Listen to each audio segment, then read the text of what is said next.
ඔන්න එහෙනම් හැමෝම ලං වෙලා වාඩි වෙන්නකෝ. වටපිට බලන්න එපා. හිත හයිය කරගන්න. අපි යමු කතාවට. හැමෝම අහගන්නකෝ. මේක උනේ මීට අවුරුදු 30කට විතර කලින්. අපේ ගමේ හිටපු පියසේන අයියට. පියසේන අයියා කියන්නේ ළඟම බස් ඩ්‍රයිවර් කෙනෙක්. හරිම හිතයි කිසි දෙයකට බය නැති රෑ තිස්සේ ඕන කැලෑ පාරක බස් එකේ ලෝපු වැඩේ. එයා ඒ කාලේ වැඩ කළේ ඈත පළාතක ඩිපෝවක. එයාගේ රූට් එක තිබුණේ නෝරේලිය පැත්තේ කඳුකර වංගු සහිත මීදුමින් වැහුණු පාරක. එදා දවසත් වෙනද වගේම ගෙවිලා ගියා. රෑ වෙද්දි වැස්සකුත් පටන් ගත්තා. පියසේන අයියගේ අන්තිම ට්‍රිප් එක තිබුණේ රෑ 8:30ට. නෝරේලිය ටවුන් එකෙන් පිටත් වෙලා ඈත වත්තක තියෙන ගමකට යන එක. ඒ පාර හරිම භයානකයි. එක පැත්තක හෙල, අනෙක් පැත්තේ කළුගල් කන්ද. රෑට ඒ පාරේ යන්නේ පියසේන අයියගේ බස් එක විතරයි. බස් එක ටවුන් එකෙන් පිටත් වෙද්දි සෙනඟ ටිකක් හිටියා. හැබැයි ටික ටික යද්දී වතුකරේ හන්දිවලින් මිනිස්සු බැහැලා ගියා. රෑ 10 විතර වෙද්දී බස් එකේ ඉතිරි වුණේ මගීන් 4-5 දෙනෙක් විතරයි. වැස්ස තවත් අද වුණා. මීදුම කොච්චරද කියනවා නම් බස් එකේ හෙඩ්ලයිට් එළියටත් පේන්නේ මීටර් 5ක් විතර ඉස්සරහා විතරයි. පියසේන අයියා හෙමින් වංගු ගනිමින් බස් එකේ එළෙව්වා. කොන්ක්‍රීට් පාර ඉවර වෙලා බොරුළු පාර පටන් ගත්තා. බස් එක ගැස්සෙමින් තෙමෙමින් ඉදිරියට ගියා. අන්තිම හන්දියට එද්දී ඉතිරි වෙලා හිටපු මගින් ඔක්කොම බැහැලා ගියා. දැන් බස් එකේ ඉන්නේ පියසේන අයියයි එයාගේ කොන්දොස්තර සිරිපාල විතරයි. බස් එක හරවලා ආපහු ඩිපෝවට යන්න තව කිලෝමීටර් 10ක් විතර යන්න ඕනේ. ඒ පාර සම්පූර්ණයෙන්ම පාළු කැලෑවක් මැදින් යන්නේ. සිරිපාල, අද නම් වැස්ස ඉවර වෙන පාටක් නෑ වගේ. ඉක්මනට යමු බා. ඩිපෝට ගිහින් නිදා ගන්න. පියසේන අයියා කිව්වා. සිරිපාල පිටිපස්සේ සීට් එකක නිදා ගන්න ලෑස්ති වුණා. පියසේන අයියා බස් එකේ වේගය පොඩ්ඩක් වැඩි කළා. හදිස්සියෙම මීදුමස්සේ පාර අයිනේ කෙනෙක් හිටගෙන ඉන්නවා පියසේන අයියා දැක්කා. අඩේ අප්පේ. මේ මහරෑ මේ මහ වැස්සේ කවුද යකෝ මේ පාළු කැලෑ පාරේ ඉන්නේ? පියසේන අයියා බස් එකේ වේගය අඩු කළා. ඒ හිටියේ වයසක කාන්තාවක්. ඇය සුදු පාට චීත්තයකුයි හැට්ටයකුයි ඇඳගෙන අතේ පුංචි පෝච්චියකුත් තියාගෙන හිටියා. ඇය සම්පූර්ණයෙන්ම තෙමිලා. පියසේන අයියා බස් එක නතර කළා.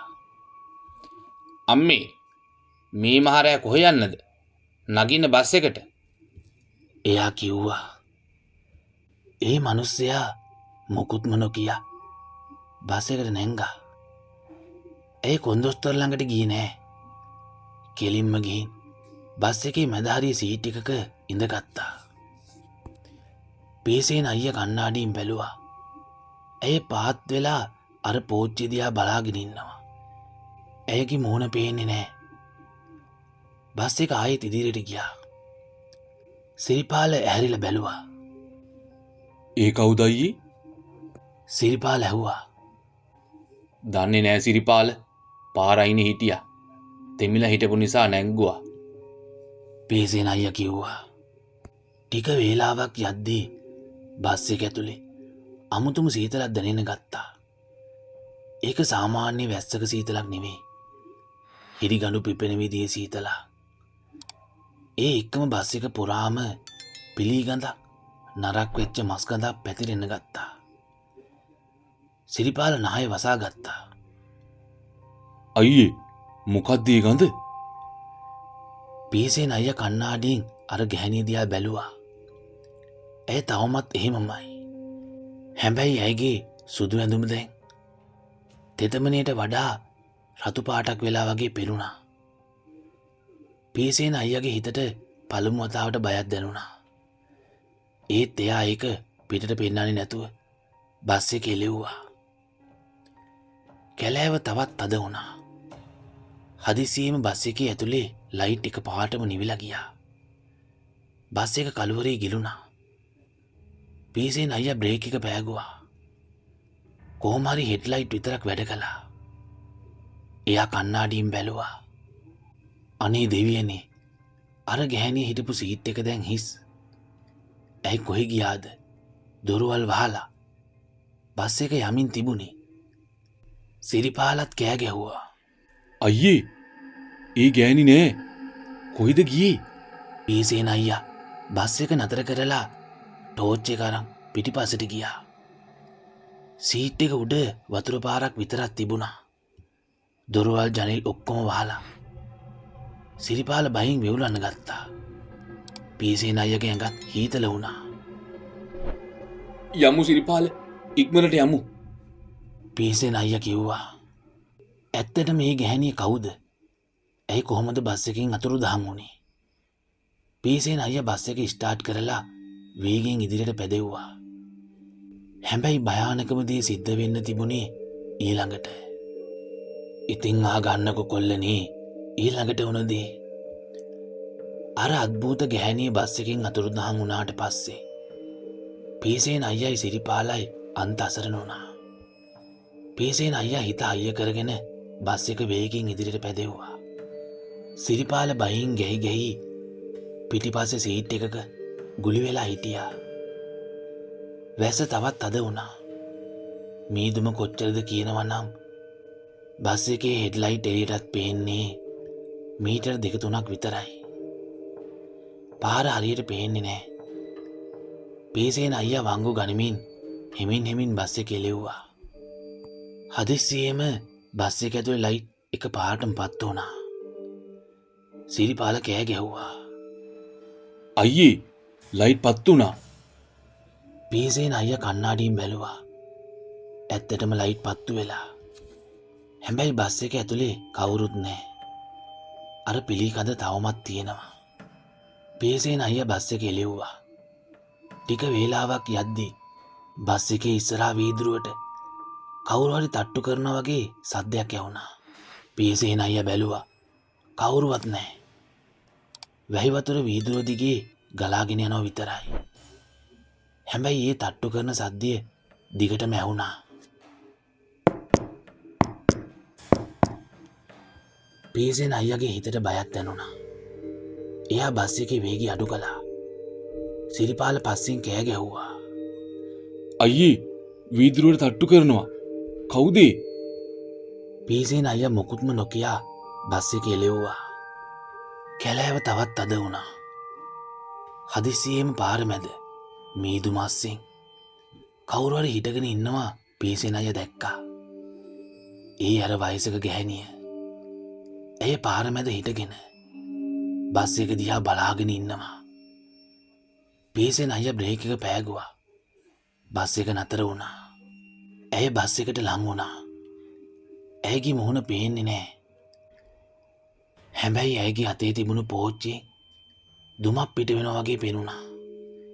ඇය බස් එකේ දොර ළඟට ඇවිත් මට නගින්න දෙන්න කියලා කිව්වා. ඒ හඬ හරිම භයානකයි. ඒක ගැහණියකගේ හඬක් නෙවෙයි. මුර්ගයෙකුගේ හඬක් වගේ. පීසෙන් අයියා බයින් වෙවුලන්න ගත්තා.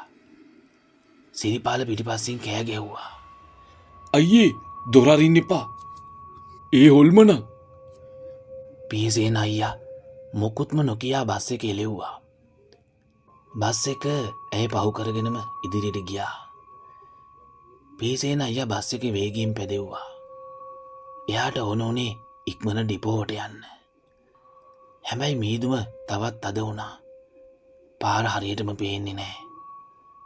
හදිස්සියෙම පීසෙන් අයියා ඉස්සරහා වීදුරුවට පිටිපස්සෙන් අර ගැහණියගේ මුහුණ දැක්කා. ඇය බස් එකේ වීදුරුවට තට්ටු කරමින් මට නගින්න දෙන්න කියලා කෑ ගැහුවා.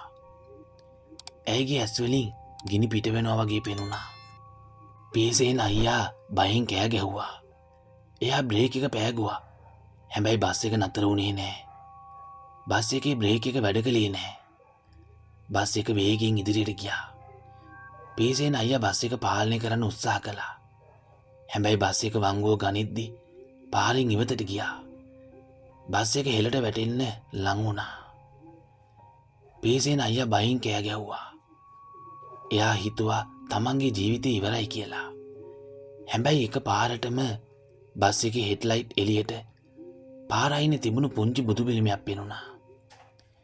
පීසේන අයියා බුදු පිළිම දිහා බලාගෙන බුදු හාමුදුරනේ මාව බේරගන්න කියලා කෑ ගැහුවා.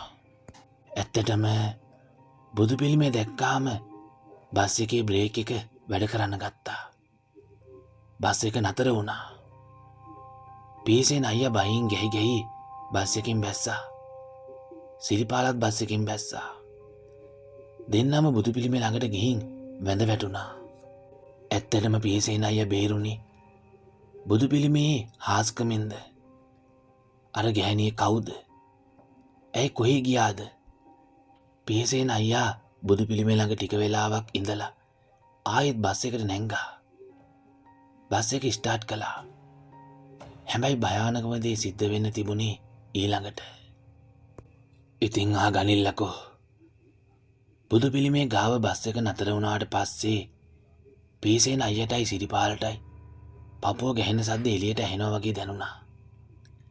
දෙන්නම බස් එකේ දොරවල් ජනෙල් ඔක්කොම හිර කරලා වහලා ඇතුළට වෙලා හිටියා. එළියේ වැස්ස දැන් පොඩ්ඩක් අඩු වෙලා තිබුණත් මීදුම තවමත් පාර වහගෙන තිබුණේ. පීසේන අයියා හීන් සීරුවේ බස් එක ආයෙත් ස්ටාර්ට් කළා.